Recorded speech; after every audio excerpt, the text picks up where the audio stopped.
जय सिया राम। वीर जय सनातन धर्म। जय गौ माता की। जय भवानी। भाइयों, आजकल एक नया ट्रेंड चल रहा है, सनातन। जो लोग भी हैं सबके सब कहते हैं मैं सनातन का रक्षक हूं, सनातन की देखभाल करने वाला हूं, सनातन को संभालने वाला हूं। मैं उनसे ये कहना चाहता हूं कि सनातन क्या है, सनातन की परिभाषा क्या है, सनातन किसे कहते हैं। आप लोग आज तक सनातन को समझ नहीं पाए।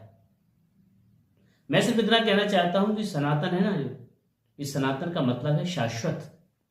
सनातन का मतलब है एक निरंतर चलने वाली प्रक्रिया, सतत प्रक्रिया, जिसको किसी ने ना बनाया हो, जो किसी के रोके से ना रुके, वो सनातन है। आप क्या रक्षा करेंगे सनातन की?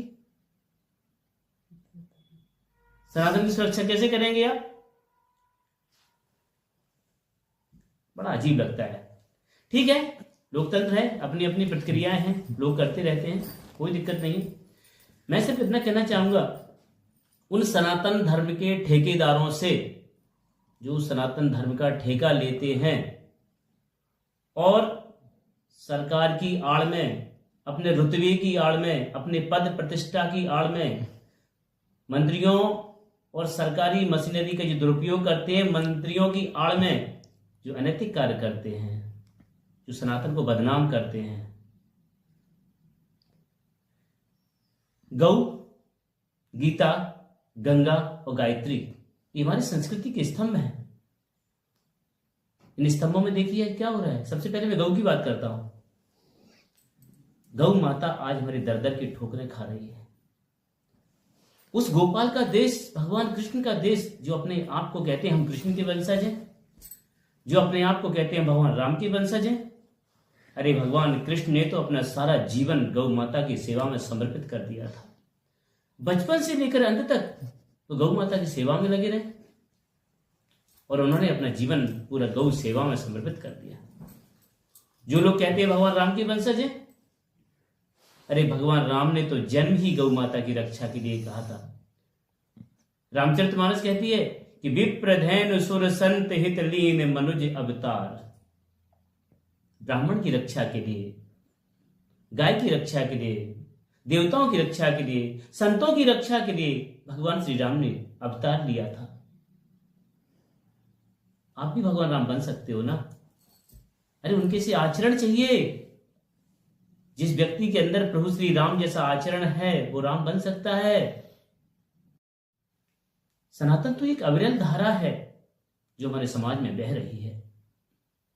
दुखियों को, दीनों को, दरिद्रों को इनकी रक्षा करो, भूखों का पेट भरो, यही सनातन है। कोई दुष्ट किसी को परेशान कर रहा है, उस दुष्ट को, उस आतताई को हम कैसे दंडित करें? वो राजशाही जमाना था, उसमें हम हथियार के माध्यम से किसी प्रकार से दुष्ट का हनन कर सकते थे। लेकिन आज लोकतंत्र है, लोकतंत्र ने हमारे हाथों को बांध रखा है। तो हम नियमों के आधार पर, जो हमारा शासन प्रणाली की जो नियम है उसके आधार पर हम दंडित करें। आज ये हालत देखिए, समाज के अंदर, देश के अंदर गौशालाएं खोली गई हैं, सैकड़ों सैकड़ों गौशालाएं खाली पड़ी हैं और हमारी गौ माता बेचारी सड़कों पर भूखी प्यासी टहल रही है। इधर से बेचारे किसान अपने खेतों की रखवाली करते हैं, मजबूरी उनकी भी है कि जब किसान के खेत पर गाय जाती तो मारकर दुत्कार कर भगा देते हैं, बाजार में आती है तो बाजार से भगा देते हैं। आज हमारे भगवान कृष्ण के देश में गौ के साथ क्या हाल हो रहा है, हमें सोचना होगा। ग्रामीण क्षेत्र में तो जिन लोगों के पास सुविधाएं हैं वो यदि एक एक गाय को भी अपने घर पर बांध लेना तो आज ये समस्याएं हल हो जाएंगी।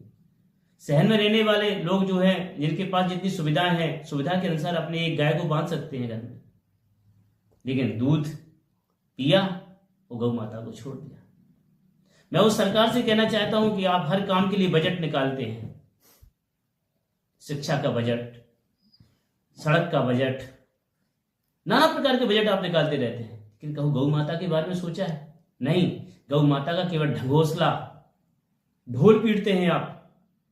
हमारी बेचारी हजारों गौ माताएं कसाई खानों में कटती जा रही हैं, और जिसके लिए मुसलमान दोषी नहीं है, जिसके लिए हिंदू ही दोषी है।